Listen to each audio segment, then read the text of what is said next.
We need to discuss restructuring your ownership stake."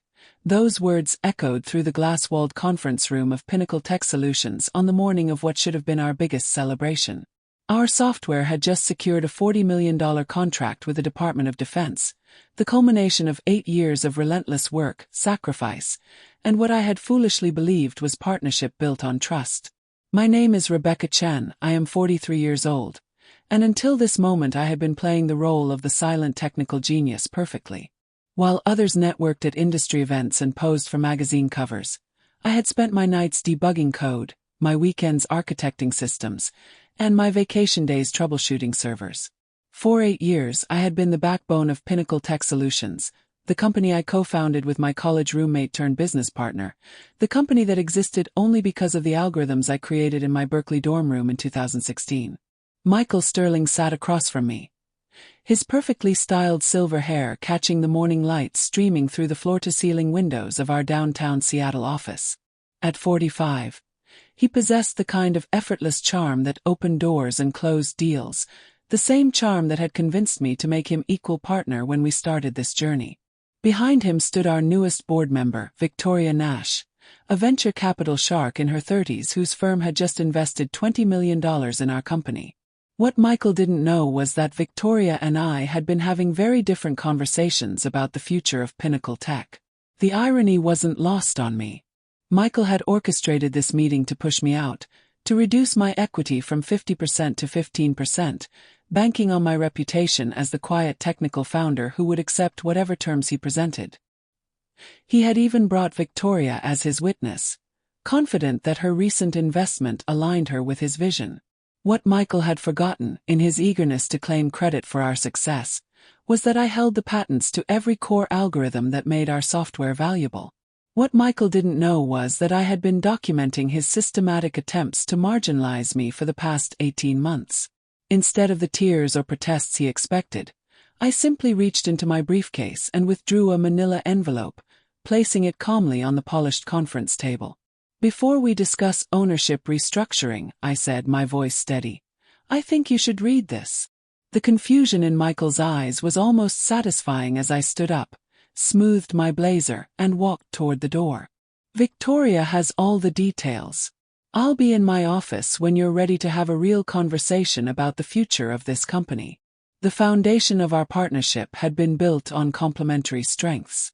While Michael excelled at sales and business development, I had created the revolutionary machine learning algorithms that could predict network failures before they occurred. My PhD in computer science from Berkeley, combined with 6 years at Microsoft's research division, gave me the technical expertise that transformed Michael's ambitious vision into reality. I had worked 70-hour weeks while Michael traveled to conferences. I had foregone salary increases to reinvest in the company while Michael leased a Tesla, and I had signed personal guarantees on our business loans while Michael kept his assets protected in family trusts. For 5 years, I had been content to let Michael be the face of our company. He was naturally gifted at presentations, comfortable with media interviews, and skilled at navigating the complex world of government contracts. While he pitched our solutions to potential clients, I focused on what I did best, creating software that actually worked. Our division of labor seemed logical, even beneficial. Michael would often joke that I was the mad scientist, while he was the business brain, a characterization I accepted without protest because our success spoke for itself. The first warning sign appeared 14 months ago when I discovered discrepancies in our financial statements. Having maintained the company's books during our early years before we could afford a proper CFO, I still regularly reviewed our quarterly reports. Michael had been categorizing significant expenses as business development, without providing detailed breakdowns. These weren't small amounts. Over 6 months, nearly $200,000 had been classified under this vague umbrella. When I requested itemized reports, Michael claimed the information was confidential due to ongoing negotiations with potential clients. My curiosity turned to suspicion when I noticed that these mysterious expenses coincided with Michael's increasingly frequent trips to Silicon Valley. As someone who had built her career on systematic analysis, I began documenting patterns. Michael's business development trips consistently occurred during the same weeks that Victoria Nash's venture capital firm, Nexus Ventures, held their quarterly partner meetings. The hotel charges, restaurant bills, and entertainment expenses painting a picture of someone courting investors without involving his technical co-founder. The deeper I dug, the more troubling the evidence became. Michael had been presenting our technology to potential investors using slide decks that minimized my contributions and exaggerated his technical understanding. He had filed for additional patents on improvements to our core algorithms without listing me as co-inventor, despite the fact that these improvements were modifications I had developed and implemented. Most damaging of all, he had been negotiating the terms of Victoria's investment based on a company valuation that assumed he was the primary technical founder. What Michael had overlooked in his elaborate deception was that I still maintained administrative access to all our development servers, project management systems, and internal communications. Every line of code bore my digital signature. Every algorithm improvement was timestamped with my user credentials, and every technical decision was documented in our internal wikis with my authorship clearly attributed. Michael focused on rewriting our company's narrative for investors. I was methodically building an unassailable technical paper trail. The final piece of evidence came 3 weeks before our Defense Department contract was announced. I discovered that Michael had been negotiating a separate consulting agreement with our biggest client, positioning himself as the lead technical architect who could provide ongoing support and improvements to our software. The proposed contract would have paid Michael personally over $2 million per year, money that should have flowed through our company and been shared with his partner. This wasn't just greed. It was a systematic attempt to steal the value I had created and claim it as his own. My response required the same methodical precision I applied to software architecture.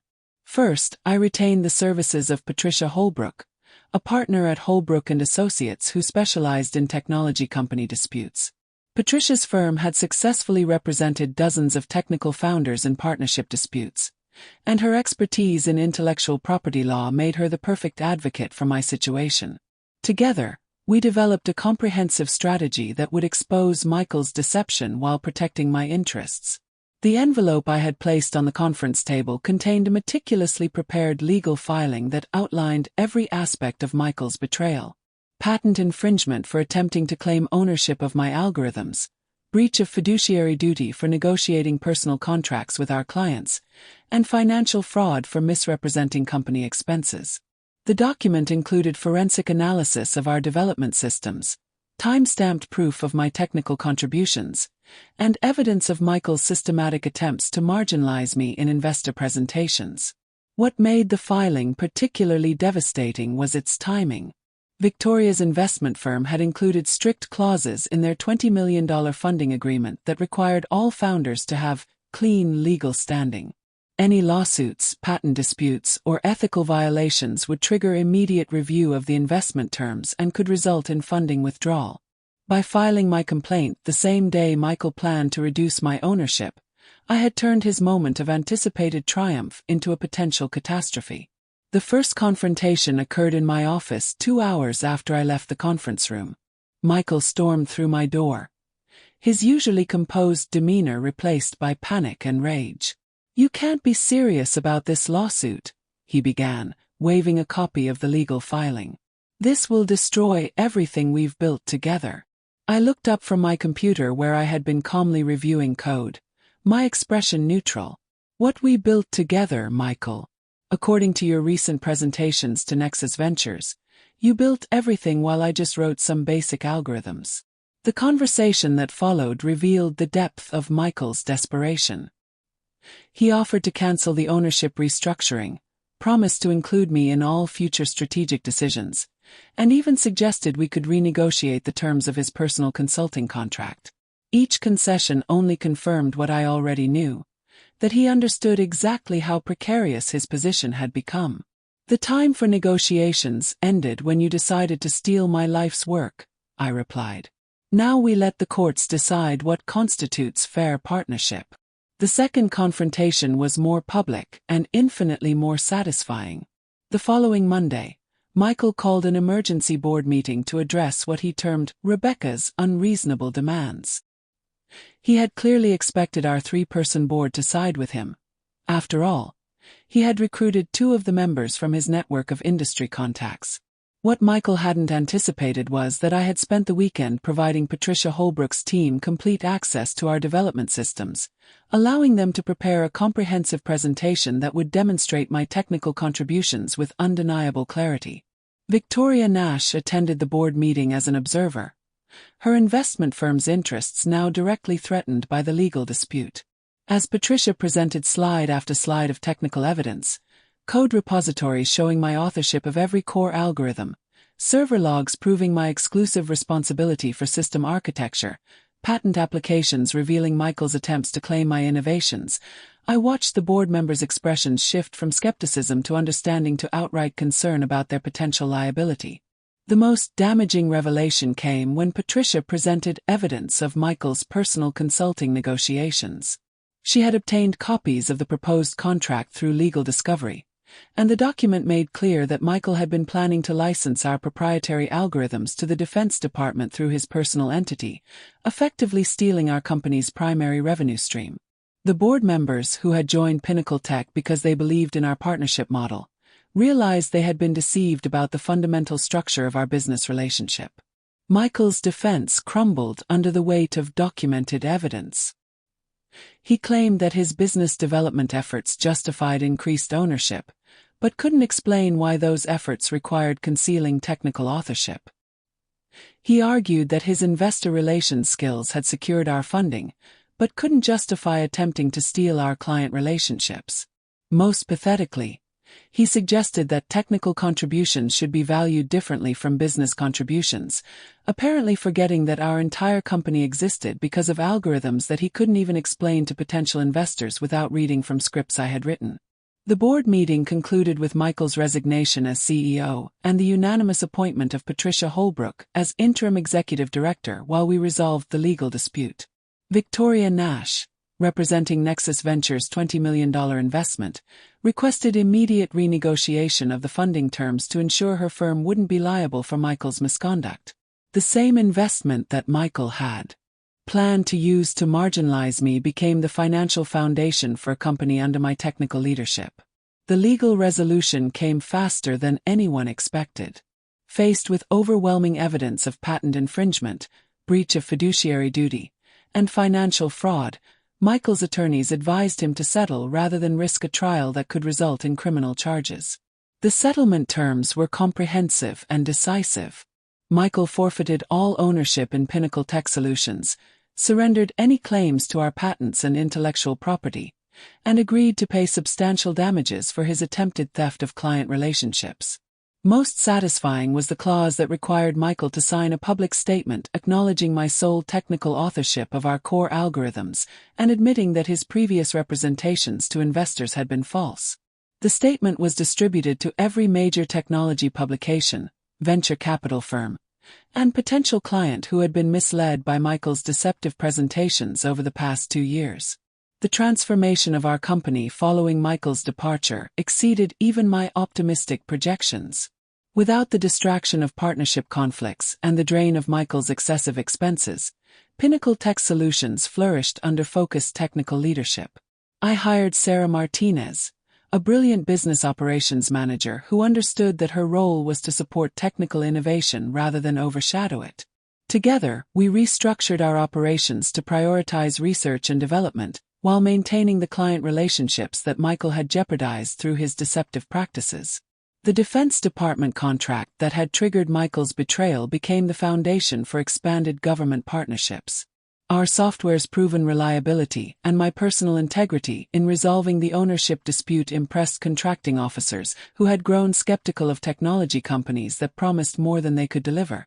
Within 6 months of Michael's departure, we secured additional contracts worth over $60 million, revenue that flowed directly to our company rather than being siphoned off through questionable personal consulting agreements.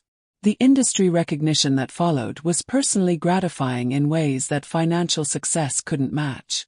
Technology publications that had previously interviewed Michael about our algorithms now sought my perspective on machine learning innovation. Conference organizers who had accepted Michael's presentations now invited me to deliver keynote speeches about the technical breakthroughs that made our software unique. For the first time in 8 years, I received credit for the work that I had actually performed. My relationship with my daughter Emma flourished as the stress of partnership conflicts disappeared from our household. Throughout the legal battle, she had watched me stand up for principles rather than accept comfortable compromise, and her pride in my integrity meant more than any professional accolade. "You showed me that technical competence and personal strength aren't mutually exclusive," she told me during a weekend visit to our company's new research facility. "I want to build things that matter, just like you do." The personal growth that emerged from confronting betrayal surprised me with its depth and lasting impact. For years, I had accepted Michael's characterization of our roles: the technical expert who needed a business partner to achieve success. The legal battle proved that technical excellence, when combined with careful documentation and strategic thinking, could triumph over manipulation and deception. I discovered strengths I hadn't known I possessed and confidence that had been systematically undermined by years of Michael's subtle marginalization. Pinnacle Tech Solutions now employs over 200 people, most of them engineers and researchers who share my commitment to technical excellence over flashy presentations. Our company culture rewards innovation and integrity rather than political maneuvering and self-promotion. New hires often comment on the unusual transparency of our leadership structure and the authentic collaboration between technical and business teams. The final irony came 18 months after Michael's departure, when Victoria Nash's firm offered to double their investment in our company based on our proven track record of technical leadership and ethical business practices. The same investor who had initially aligned with Michael's vision now recognized that sustainable success required genuine technical expertise rather than sophisticated marketing of borrowed innovations. Looking back on that morning in our conference room, I understand that Michael's betrayal was actually a catalyst for claiming the recognition and authority that I had always deserved. His attempt to diminish my contributions forced me to document and defend the value I had created, ultimately proving that technical expertise combined with strategic thinking could overcome any business manipulation. The words that had hung in the air that morning, "We need to discuss restructuring your ownership stake," became the beginning of a restructuring that established my complete ownership of the company I had built with my own skills and dedication. Sometimes the greatest revenge is simply insisting on the truth.